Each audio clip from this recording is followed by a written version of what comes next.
3. தாஜ்மஹாலை விற்ற இந்திய நட்வர்லால். நம்மூரிலும் ஒரு ஜாம்பவான் இருந்தார்.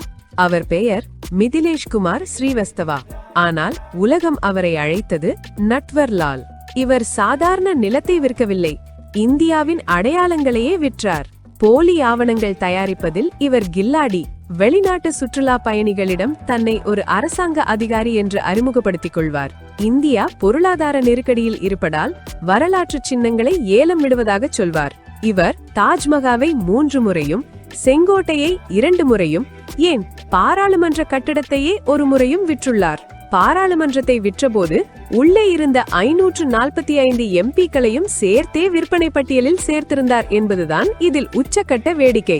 இவருக்கு 113 ஆண்டுகள் சிறை தண்டனை விதிக்கப்பட்டது. ஆனால் இவர் கடைசி வரை சிறையிலிருந்து தப்பித்துக் கொண்டே இருந்தார். நல்லவேளை அரசாங்கம் விழித்துக் கொண்டது. இல்லையென்றால் நாட்டையில் ஏலத்தில் விற்று ஏப்பம் விட்டிருப்பார்.